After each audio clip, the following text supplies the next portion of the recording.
بابوں کی محبت میں گرفتار تھا کب سے، احادیث پڑھی میں نے جو قرآن پہ کیا غور، یہ راز کھلا مجھ پہ بہت جستجو کے بعد، بابوں کا خدا اور کتابوں کا خدا اور۔ ایون عورتیں بھی قبرستان جا سکتی ہیں۔ اما عائشہ سلام اللہ علیہا خود کہتی ہیں کہ ایک رات میں نے دیکھا کہ نبی علیہ السلام جو ہے وہ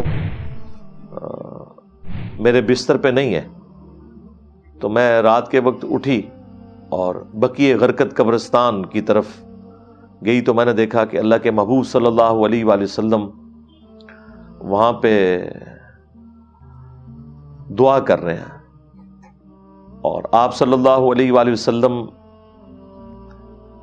کو اس حالت میں دیکھ کے میں واپس آ گئی بھاگتی بھی، لیکن میرا سانس پھولا ہوا تھا۔ جب نبی علیہ السلام تشریف لائے تو آپ نے کہا کہ تم میرے پیچھے آئی تھی، کیا تم نے یہ گمان کیا کہ اللہ کے رسول تمہارے ساتھ کوئی خیانت والا معاملہ کریں گے؟ تو انہوں نے کہا یا رسول اللہ، میں نے سوچا کہ آپ کسی اور بیوی کے پاس نہ چلے گئے ہوں، تو اس لیے میں آپ کے پیچھے آئی تھی۔ تو آپ نے فرمایا کہ میں جب بستر پہ لیٹا تو جبرائیل علیہ السلام میرے پاس آئے اور انہوں نے مجھے اللہ کا پیغام دیا کہ اللہ نے آپ کو حکم دیا ہے کہ اہل بقیع کے لیے مغفرت کی دعا کریں۔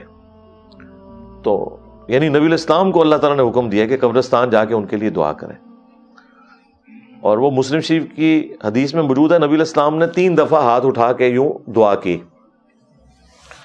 قبرستان میں آپ ہاتھ اٹھا کے بھی دعا کر سکتے ہیں، ہاتھ اٹھانا کوئی شرط نہیں ہے دعا کی۔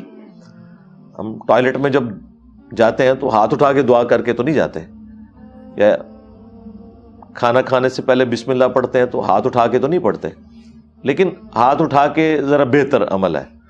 المستدرک للحاکم میں حدیث موجود ہے، اس کی ایک سند جو ہے وہ سنن ابی داؤد میں بھی ہے، وہ کمزور ہے، حاکم میں جو ہے اس کی سند ٹھیک ہے، کہ تمہارا رب سخی ہے، کریم ہے، حیا فرماتا ہے اس شخص سے جو ہاتھ اٹھا کے دعا کرے کہ اسے محروم لوٹایا جائے۔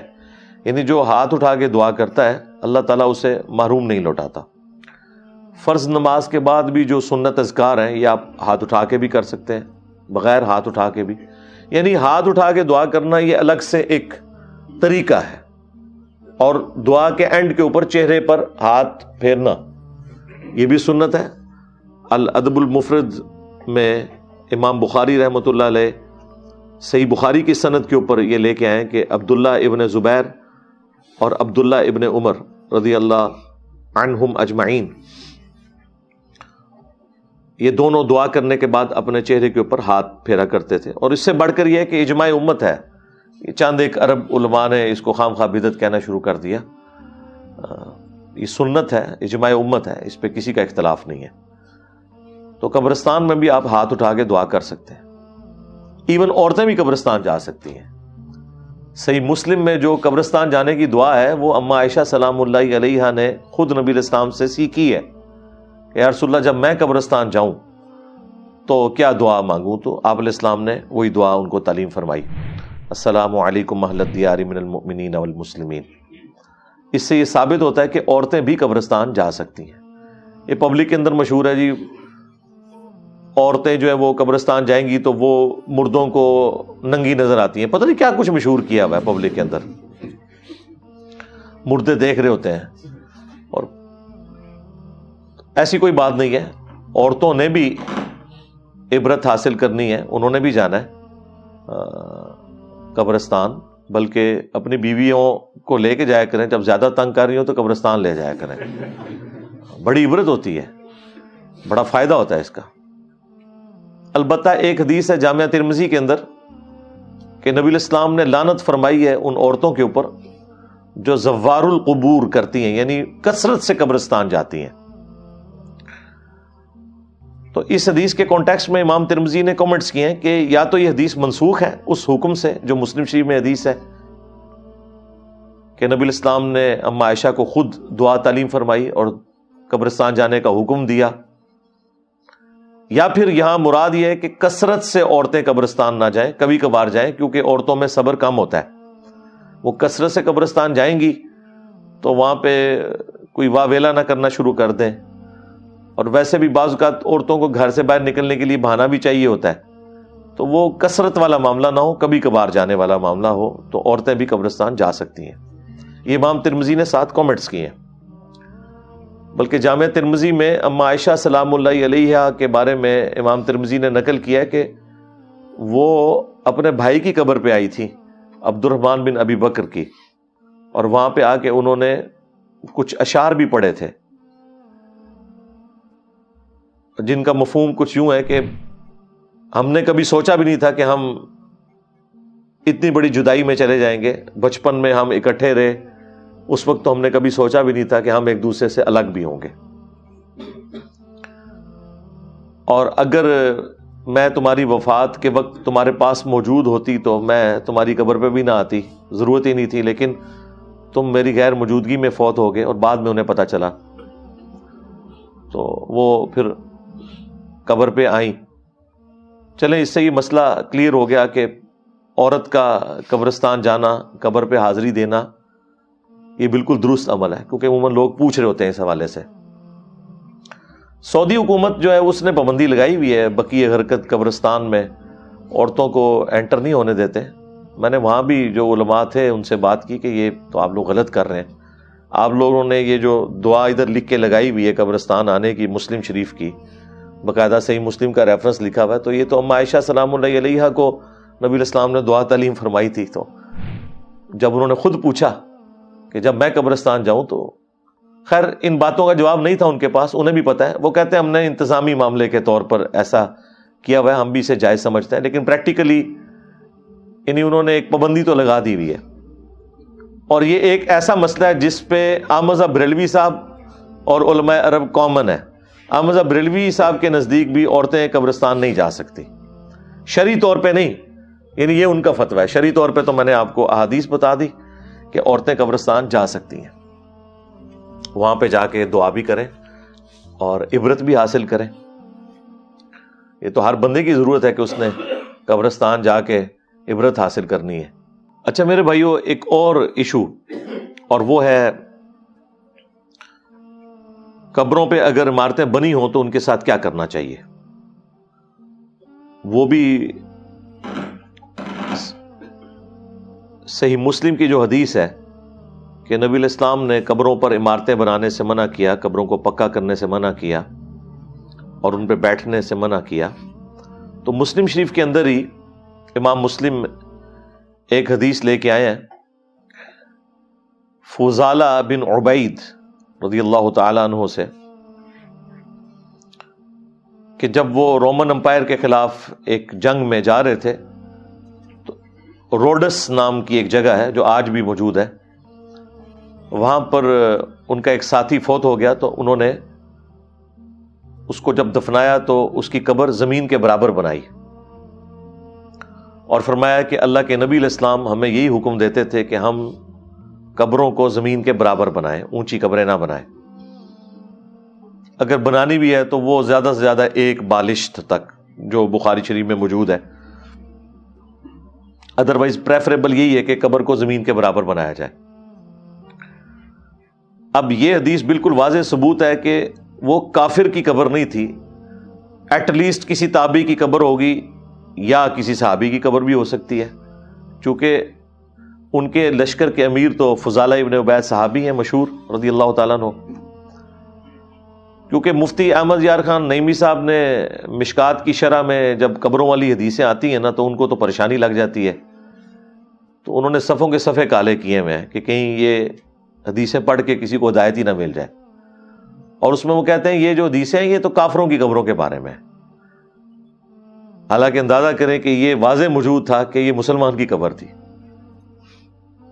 امام مسلم نے بڑی سمجھداری کے ساتھ پہلے یہ حدیث لکھی ہے, اس کے بعد پھر اگلی حدیث لے کے آئے کہ مولا علی رضی اللہ تعالیٰ عنہ نے اپنے دور خلافت میں ابو حیاج اسدی کو کہا کہ میں تمہیں اسی کام پر مامور نہ کروں جو ڈیوٹی خود رسول اللہ نے میری لگائی تھی صلی اللہ علیہ وآلہ وسلم, کہ میں کوئی بھی تصویر دیکھوں, کوئی مورتی دیکھوں تو اسے مٹا دوں,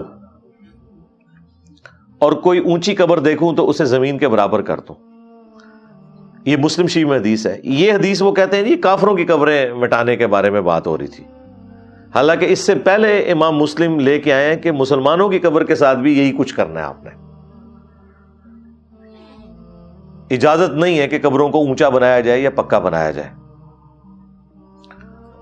اسی کے تحت سعودی حکومت نے 1925 میں وہ مزارات بھی گرائے، جسے یہ کہتے ہیں جی مزارات شہید کر دیے۔ بھائی شہید تو حلال چیز ہوتی ہے، جو کام رسول اللہ کی نافرمانی پر کیا جائے صلی اللہ علیہ وآلہ وسلم حرام کام ہے، وہ مزارات اگر کوئی توڑے تو مزارات شہید نہیں ہوئے ہیں، مزارات قتل کیے گئے ہیں۔ جس طرح میدان جنگ میں کفار قتل کیے جاتے ہیں، تو کہ مزارات شہید نہیں ہوئے، یہ قتل ہوئے ہیں۔ وہ کام جو بعد میں ہوا وہ کہاں سے یہ ورث اختیار کر گیا کہ اسے آپ دین کا حصہ بنا دیں؟ یہ سلطنت عثمانیہ کی بدعت ہیں۔ پہلی سب سے بڑی بدعت تو ان کی جو 400 سال تک انہوں نے 1517 سے لے کے 1917 تک، جب تک کہ سلطنت عثمانیہ ختم نہیں ہو گئی، انہوں نے کعبہ شریف کے اندر 4 مسلح ڈال کے امت کی جمعیت کو توڑا، حنفی، شافعی، مالکی، حنبلی۔ ویسے آپ کو یہ کہانیاں کرواتے ہیں کہ چاروں امام حق پہ ہیں، اگر چاروں امام حق پہ ہیں تو ایک مسلح رکھو اور آلٹرنیٹیولی ایک دفعہ حنفی امام کھڑا کر دو، پھر شافعی، پھر حنبلی۔ نہیں، چاروں پیرلل میں مسلح ڈالے ہوئے تھے انہوں نے، ایک دوسرے کے پیچھے نماز پڑھنے کے بھی قائل نہیں تھے۔ یہ تو سعودی حکومت نے آ کے، اللہ ان کا بھلا کرے، کہ یہ مسلح اٹھائے ہیں، اور بدبختی دیکھیں ان میں سے کسی کا مسلح بھی مقام ابراہیم پہ نہیں تھا۔ اور قرآن میں حکم ہے وَاتَّخِذُوا مِن مَقَامِ إِبْرَاهِيمَ مُصَلًّى، اب امام کعبہ کو انہوں نے مقام ابراہیم پہ کھڑا کیا، اور میرا خیال ہے اسی لیے نہیں تھا کہ وہ چاروں پھر ضد کرتے ہوں گے کہ ہم نے ابراہیم علیہ السلام کے مقام پہ کھڑا، انہوں نے کہا جی چلو چون ہی محروم کر دینے۔ تو ایک یہ بڑی بدعت تھی ان کی۔ 1955 میں آ کے انہوں نے وہ بلڈنگز توڑی ہیں، مسلح تو 1925 میں اٹھوا دیے تھے، لیکن ابھی بھی کلرڈ تصویریں موجود ہیں، وہ 4 مسلوں کے جو چھوٹے چھوٹے انہوں نے امام مساجد کے وہ بنے ہوئے تھے نا حجرے، اس کی کلرڈ تصویریں موجود ہیں۔ اور انشاءاللہ اب یہ مسلح واپس نہیں آئیں گے، کیونکہ حنفی 2 ہو گئے ہیں، بریلوی اور دیوبندی، یہی آپس میں لڑتے پھرتے رہیں گے۔ دوسری بڑی بدعت انہوں نے جو مزارات بنوائے ہوئے تھے، جو مزار سلطنت عثمانیہ بنائے نبی علیہ السلام کی وفات کے آلموسٹ 700-800 سال کے بعد، وہ سنت کب سے ہو گئے کہ اس کی بنیاد کے اوپر جو کوئی اسے گرائے اس کو آپ مطعون کرنا شروع کر دیں؟ اپنی عقل سے کام لینا چاہیے۔ تو یہ مزارات خود ہی غلط ہے۔ وہ کہتے ہیں جی انہوں نے قبریں ختم کر دی، قبریں نہیں ختم کی، قبریں آج بھی موجود ہیں، باقاعدہ نقشے موجود ہیں۔ حضرت عثمان غنی رضی اللہ تعالیٰ کی قبر پہ آپ نے جانا ہے، بالکل اس کی لوکیشن موجود ہے۔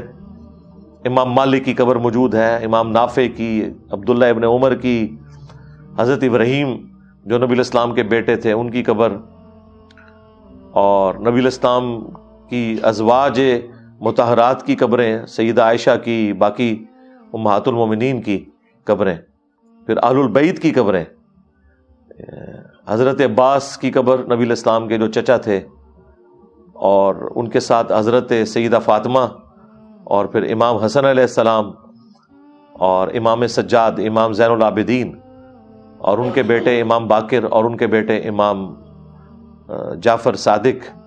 یہ ساری قبریں ہیں جو اہل البیت کی، وہ ایک بڑے قبے کے نیچے تھیں، وہ قبہ بھی پھر سعودی حکومت نے گرا دیا، لیکن قبریں آج بھی موجود ہیں۔ یہ نہیں ہے کہ قبریں انہوں نے کوئی مسمار کر دی ہیں ان کو، یا بالکل ان کو مٹا کے ان کے نشانات رکھ دیے، ایسا نہیں ہوا۔ قبریں ہیں، نشانیاں موجود ہیں، لوگ جاتے ہیں وہاں پہ، میری خود کئی دفعہ حاضری ہوئی ہے، لیکن مزارات انہوں نے گرا دیے۔ پوری دنیا کے اندر جو مزارات ہیں نا، وہ قرآن و حدیث کی روشنی میں نہیں بنے ہوئے، سلطنت عثمانیہ کے بنائے گئے مزارات کی روشنی میں بنے ہوئے ہیں، اور اس میں بھی ٹاپ آف لسٹ جو ہے وہ گنبد خضرا کو دلیل بناتے ہیں۔ آپ لاکھ چیختے رہے ان کے سامنے کہ صحیح مسلم میں حدیث ہے، نبی علیہ السلام نے فرمایا کہ میں تمہیں منع کرتا ہوں قبروں کو پکا کرنے سے، قبروں پر عمارت بنانے سے، یا قبروں پر بیٹھنے سے۔ ڈائریکٹ بیٹھنا بھی منع ہے، اور مجاور بن کے بھی بیٹھنا منع ہے۔ وہ کہتے ہیں پھر گنبد خضرا کیوں ہے؟ تو ان لوگوں کا علمی لیول یہ ہے کہ انہیں گنبد خضرا کی تاریخ بھی نہیں پتا ہے، کہ گنبد خضرا کا کوئی لینا دینا ہی نہیں ہے نبی صلی اللہ علیہ وآلہ وسلم یا ان کے صحابہ اور تابعین کے ساتھ۔ گنبد خضرا 678 ہجری میں، یعنی نبی الاسلام کی وفات کے آلموسٹ 650 سال کے بعد، پہلے 650 سال کے مسلمانوں نے یہ گستاخی کی جرات نہیں کی. انہیں پتا تھا کہ نبی الاسلام نے قبر پر عمارت بنانے سے منع کیا. 678 ہجری میں ایوبی ڈائنیسٹی کا جو ایک بادشاہ تھا، مملوک سلطنت کا، امپائر کا، ملک المنصور قلاوون، اس نے یہ کوئی منت مانی بھی تھی، اس نے لکڑی کا گنبد لا کے تو قبر رسول کے اوپر رکھ دیا. اچھا، بعض لوگ یہ کہتے ہیں کہ یہ انجینئر صاحب کہتے ہیں جی گنبد خضرا جو ہے نا اسے گرا دیا جائے. میں تو نہیں کہتا، میں کہتا ہوں گنبد خضرا کو اتار لیا جائے. گرانے والی کون سی بات ہے؟ یعنی جان بوجھ کے لوگوں کے جذبات کے ساتھ کھیلنا. بھئی حجرہ عائشہ تو موجود تھا 650 سال سے، یہ تو ایک ایکسٹرا کام کیا، اوپر لا کے گنبد رکھ دیا. مثلا یہ میرا ٹیبل ہے، اس کے اوپر لا کے کوئی ایک لکڑی کا ایک چھوٹا سا گنبد بنا کے رکھ دے، اس کو ہٹا دیا جائے. وہ حجرہ عائشہ تو اس کی چھت تو اپنی جگہ موجود ہے صدیوں سے، اور وہ نبی الاسلام کا پروٹوکول ہے.